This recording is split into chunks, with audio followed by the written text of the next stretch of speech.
Hi,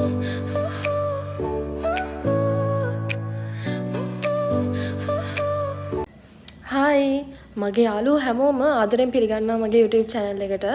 අද මම කතා කරන්න හිතුවා මගේ hair oil එක හදාගන්න විදිහ. මගේ කොණ්ඩේ කලින් ගොඩාක් දිගට තිබ්බා. ඊට පස්සේ මම කොණ්ඩේ කැපුවා. කොහොම හරි මම 3 පාරක් වගේ දැනට කොණ්ඩේ කොටටම කපලා දැන් මගේ කොණ්ඩේ දික් වෙලා තියෙන්නේ ගොඩක්. ඒ කියන්නේ මගේ කොණ්ඩේ මාස 3කින් වගේ ටක් ගාලා ඉක්මනට දික් වෙනවා. මගේ යාළුවෝත් අහනවා මොකද්ද මේ ගාන hair oil එක කියලා. මම ඇත්තටම මම එහෙම ස්පෙෂල් hair oil එකක් යූස් කරන්නේ මම පොල් තෙල් තමයි ගාන්නේ මගේ කොණ්ඩේට. ඒ කියන්නේ මම මේ පොල් තෙල් එක හදාගන්න විදිහ මම ඔයාලට අද කියලා දෙන්නම්. අනිත් එක තමයි තියෙන තවත් ප්‍රශ්නයක් තමයි දැන් කට්ටිය දැන් අපේ කොණ්ඩේ දැන් ඉක්මනට දික් වෙන්න අනිවාර්යයෙන්ම ඔයිල් ඇප්ලයි කරන්න ඕනේ කොණ්ඩේට. දැන් සමහර කට්ටිය කොණ්ඩේට ඔයිල් ඇප්ලයි කරන්නේ නැහැ. එහෙම වුණාම ඉතින් කොණ්ඩේ දික් වෙන්නේ නැහනේ. ඒකින්ද අනිවාර්යයෙන්ම ඩේලි යූස් කරන්නේ නැතත් දවසක් අර දවසක් හරි අනිවාර්යයෙන්ම කොණ්ඩෙට ඔයිල් ඇප්ලයි කරන්න ඕනේ අනිවාර්යයෙන්ම. අපි නාන්න කලින් අනිවාර්යයෙන්ම පැය 3-4කට කලින්වත් කොණ්ඩෙට ඔයිල් ඇප්ලයි කරන්න ඕනේ. ඊට පස්සේ අපි කොණ්ඩේ හොඳට මසාජ් කරලා ඔළුවට හොඳට ඔයිල් දාලා හොඳට මසාජ් කරලා ඒක ස්කැල්ප් එකට උරා ගත්තට පස්සේ තමයි අපි ඒක වොෂ් කරන්න ඕනේ. අඩුම කොණ්ඩෙට ඔයිල් දාලා පැය 3-4ක් වගේ හිටියම හොඳටම ප්‍රමාණවත්. ඊට පස්සේ කොණ්ඩේ වොෂ් කරාට කමක් නැහැ. ඔයාලා යූස් කරන ෂැම්පූ එකක් කන්ඩිෂනර් එකක් දාලා කොණ්ඩේ වොෂ් කරාට එහෙම කිසිම ප්‍රශ්නයක් නැහැ. මේක ඉතින් හැමෝම දන්නවනේ. ඉතින් ඒ වුණාට මම කියන්නේ මගේ කොණ්ඩේ මට හැමෝම කියනවා මගේ කොණ්ඩේ ඉක්මනට දික් වෙලා. ඒ කියන්නේ මම කපලා ටික දවසකින් මගේ කොණ්ඩේ ආය බලනකොට දික් වෙලා. ඉතින් මම හිතුවා මම යූස් කරන hair oil එක ඊට පස්සේ shampoo ඒවා නිසා වෙන්න ඇති එහෙම වෙන්නේ කියලා ඒකයි මම ඔයාලත් එක්ක මේක share කරගන්න හිතුවේ. ඊළඟට අපි කොණ්ඩේ shampoo conditioner කරනානේ. මම නම් ඇත්තටම කිව්වොත් මම සතියකට පාරක් හෝ දෙපාරක් වගේ තමයි කොණ්ඩේ conditioner කරන්නේ. මොකද මගේ කොණ්ඩේ එහෙම conditioner කරන්න මට එහෙම හැමතිස්සෙම අපි shampoo කරන ගානට කොණ්ඩේ conditioner කරන්න මට එහෙම ඕනේ නෑ. මොකද මගේ කොණ්ඩේ විදිහත් එක්ක මම එහෙම කරන්නේ නෑ. දැන් කොණ්ඩේ ෂැම්පූ කරනවනේ. ඒ කියන්නේ අපි අනිවාර්යයෙන්ම කොණ්ඩේට ඔයිල් ඇප්ලයි කරොත් ඒක අනිවාර්යයෙන්ම වොෂ් කරන්න ඕනේ. ඒක ගොඩක් වෙලා කොණ්ඩේ තියාගන්නත් හොඳ නෑ.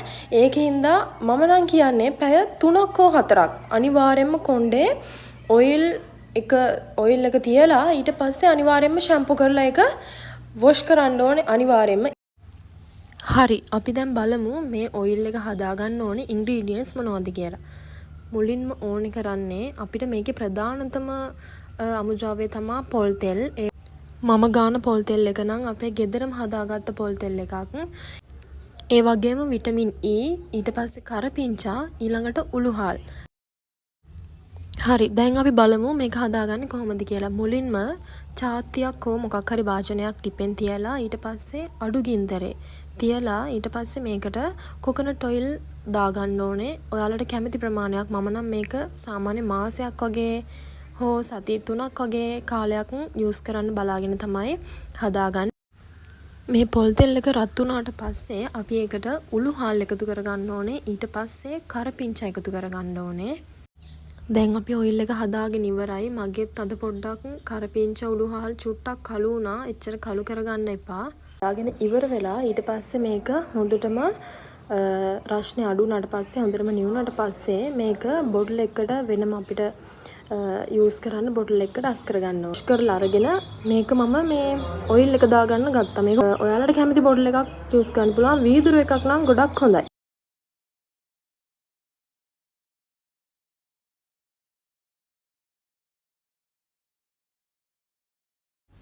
අපි ඔයිල් එක බොටල් එකට අස් කරගෙන ඉවර වෙලා ඊට පස්සේ විටමින් E කැප්සූල් එකක් අරගෙන මේකට එකතු කරගන්න ඕනේ. මේක කැමති කට්ටියට එකතු කරගන්න.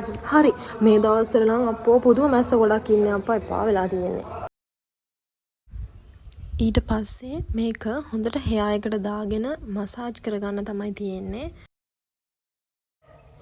මම පෙන්නන්නම් මම මේක කොහොමද ඔලුවට දාගෙන මසාජ් කරගන්න කියලා. මුලින්ම මම කරන්නේ කොණ්ඩේ ගැට ටික කඩලා මුලින්ම කොණ්ඩේ දෙපැත්තට බෙදාගෙන පීර ගන්නවා. කට්ටිය බලයිද දන්නේ නැහැ මේ මොකද මේ ඩොක්ටර් රෂෙල් විටමින් C සීරම් එකක් ඔලුවට ඇප්ලයි කරන්න කියලා. ඇත්තටම මේ ඔයිල් එක හදාගත්තට පස්සේ ඒ කියන්නේ අපිට ඒක හැමදාම සතියෙන් සතියට හදා ඉන්න ඕනේ නෑනේ. ඔයාලට මාසයක් නම් මාසෙටම ඇති වෙන විදිහට ඔයාලට මේක හදාගන්න පුළුවන්. මම මේ ඔයිල් එක හදද්දී ඒ කියන්නේ මම මාසෙකට පාරක් වගේ තමයි මේක හදාගන්නේ. ඒ වගේම කියන්න ඕනේ දැන් මේ ඔයිල් එකම මේ ඉන්ග්‍රීඩියන්ට්ස්ම දාගෙන හදන්න ඕනේ කියලා එහෙම කිසිම නීතියක් නැහැ. ඔයාලා මොකක් හරි hair care routine එකක් follow කරනවා නම් ඉතින් ඒකෙන් results තියෙනවා නම් අනිවාර්යෙන්ම ඒක දිගටම follow කරගෙන යන්න. මේ තියෙන්නේ මගේ කොණ්ඩට. ඉතින් මම ඕක තමයි මම ඇත්තටම කරන්නේ. මම වෙන කිසිම දෙයක් මගේ කොණ්ඩට apply කරන්නේ නැහැ. ඉතින් පුළුවන් කට්ටිය මේක මේ ඔයිල් එක හදලා බලන්න. ඒ වගේම තමයි අපි මොන hair oil එක පාවිච්චි කරත් අපි ඒක ඔළුවට ඇප්ලයි කරන වෙලාවේ අනිවාර්යෙන්ම අපේ ඇඟිලි තුඩු වලින් hair එකට ඒ වගේම ස්කැල්ප් එකට පොඩි මසාජ් එකක් දෙන්න ඕනේ. ඒක ගොඩාක් වටිනවා. ඒක කොණ්ඩේ වැවෙන්න, කොණ්ඩේ දිගට ඇදෙන්න ගොඩක් ඒක වටිනවා. ඒ වගේම තමයි අපි ගන්න ආහාර රටාවත් කොණ්ඩේ වැවෙන්න බලපානවා. ඉතින් මම නම් ඒවා කරන්නේ නැහැ. ඇත්තටම බොරු කියන්න ඕනේ නැහැ නේ. ඉතින් ඔය කොළ වර්ග ගොඩක් කන්න, පලා වර්ග කියා ඉතින් කිව්වට මම නම් එහෙම අර ස්පෙෂල් එහෙම දෙයක් කරන්නේ නැහැ ඇත්තටම ඉතින්. ඒකින්ද ඔයාලා ඒවා කරනවා නම් ගොඩක් හොඳයි.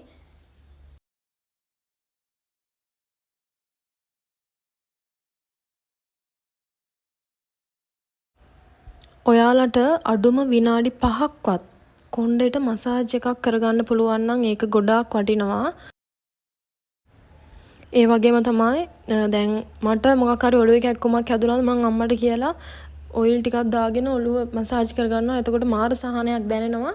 ඒ කියන්නේ ඒක ගොඩක් හොඳයි. කොණ්ඩේ ඇඟිලි තුඩු වලින් මසාජ් කරගන්න පුළුවන් නම් ඒක අපිට කරන්න පුළුවන් නේ. ඉතින් හැමෝටම මේක කරන්න පුළුවන් නේ. ඒකින්ද ඒක අනිවාර්යයෙන්ම කරන්න. ඔයාලට ගොඩක් හොඳ රිසල්ට්ස් තියෙයි.